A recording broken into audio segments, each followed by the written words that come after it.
আন্তর্জাতিক ক্রিকেট থেকে বিদায় জানিয়েছেন ইংল্যান্ডের অভিজ্ঞ fast bowler James Anderson. West ইন্ডিজের বিপক্ষে প্রথম টেস্টে জয়ের মাধ্যমে ইংল্যান্ডের এই কিংবদন্তি বোলার তার দীর্ঘ ক্যারিয়ার থেকে ইতি টানলেন। ইংল্যান্ডের হয়ে শেষ ম্যাচ খেলতে নেমে 4টি উইকেট নেন তিনি। প্রথম ইনিংসে 1টি আর দ্বিতীয় ইনিংসে নেন 3টি উইকেট। সর্বমোট টেস্ট ক্রিকেটে 704টি উইকেট নিয়ে আন্তর্জাতিক ক্যারিয়ার থেকে বিদায় জানালেন জেমস অ্যান্ডারসন।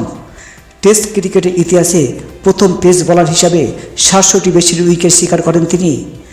2002 সালে ওয়ানডে দিয়ে আন্তর্জাতিক ক্যারিয়ার শুরু হয়েছিল তার। এরপর 2003 সালে জিম্বাবুয়ের বিরুদ্ধে টেস্ট ক্যারিয়ারের অভিষেক ঘটে অ্যান্ডারসনের। এদিন ওয়েস্ট ইন্ডিজের বিপক্ষে শেষ ম্যাচে বিদায় বেলায় আবেগে ভাসলেন অ্যান্ডারসন। লর্ডসে উপস্থিত দর্শকরা করতালি দিয়ে তাকে শেষ বিদায় জানালেন।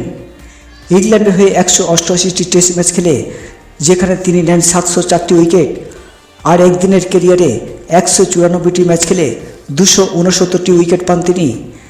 আর টি20 ক্যারিয়ারে মাত্র 19টি ম্যাচ খেলে পান 18টি উইকেট।